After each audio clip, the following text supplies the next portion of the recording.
We don't have a lot of time left, but we do want to hit on some of the other sports. We've got some good other teams outside of football. I know I want to congratulate the Old Rochester golf team and Brian Hecox. Cleaned up at the South Coast Conference meet earlier this week. They look to be a threat, as we get into the state playoffs, which are coming up. As they always are. As they Yeah, always are. they're always early. Yeah. It's next Monday, Monday and Tuesday are the playoffs for golf, and we'll have previews in the paper. Yes. What other sports should we hit on real quick as we buzz through? Let's see. I know field hockey. What was it we were talking about? Old Rochester. Old Rochester looks like South Coast Conference champs. They tied DR the other day. Looks to put them in pretty good shape. They have a game coming up against Case that should secure them with a share of the league title, and then I think Apponequet can catch them, but Apponequet's got to beat them. So it's in their hands at this point. To get them to knock them off. That's such a great rivalry. The Apponequet Old Rochester field hockey and the friendship between Cindy Cuthbertson and Polly Lawrence, and just they've been going at it between the two of them. Going to be almost 30 years now. Wow. And those two teams always play each other hard. Harkens to Skip Karam and Ed Roderick's Durfee, it really is. New Bedford basketball. Yep.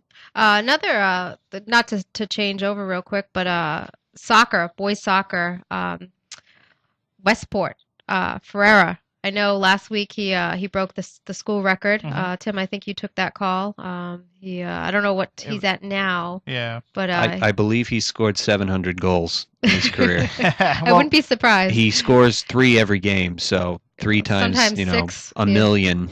He had a couple games with 6 goals. Yeah, he had gone in tied for the record, a record that had stood since the early 1980s, and he scored 3 or 4 goals in that game. And they still had, when I talked to the coach then, they still had something like 6 games left to go. Yeah. So, I mean, that's going to be a pretty hefty record for somebody to try to top. Mm-hmm.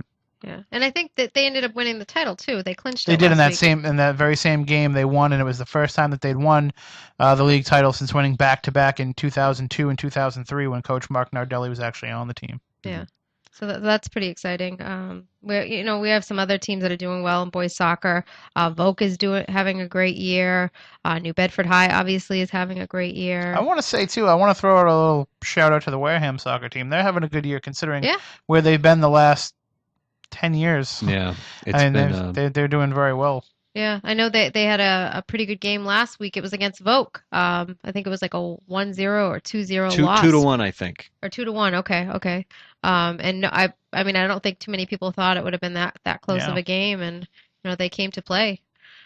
Girls soccer, I guess we could talk about Dartmouth a little bit. They're having a great year this year. I think a lot of people maybe thought they would have a rebuilding year because they graduated some stars from last year, but they've had Amy Wheaton in net. She's done a great job for them. I don't know if they've clinched the title yet or not.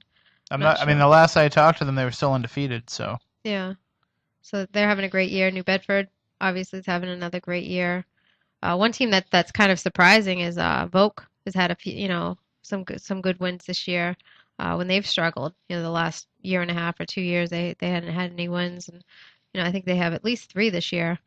So they're doing well, and also Old Colony, they're actually doing well. They have a freshman who, as of Tuesday night, she has 16 goals. Wow. Amanda Fry. Okay. So as a freshman, so it's pretty impressive. One of triplets, I believe. Yes, one of the triplets at Old Colony. Both of her brothers play on the boys team. And I want to say too, Bishop Stang's swimming team is having a really good season as well, and they're looking strong heading into the postseason here.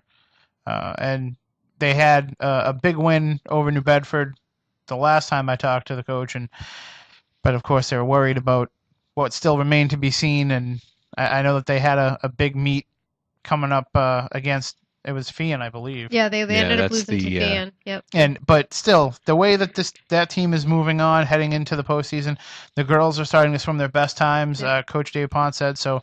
I mean, they're going to make a lot of noise in the tournament. And they've got the defending state champion diver, Kate Middleton, also. So don't want to forget cross country real quick. Do we not want to? No, we do not. Okay.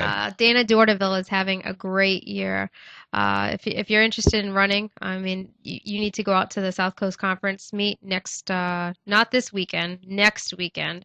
It's at, what is it, at Washburn? Washburn Washburn Park and in Marion. Marion. Yes, in Marion. I think it's Halloween morning is the It is the day. It is on Halloween. Yes. He's continues to break records. He's had a lot of top finishes. At the South Coast Conference, he's going to be going up next to, what is it, Johnny Gregoric from Seekonk. That should be a great matchup.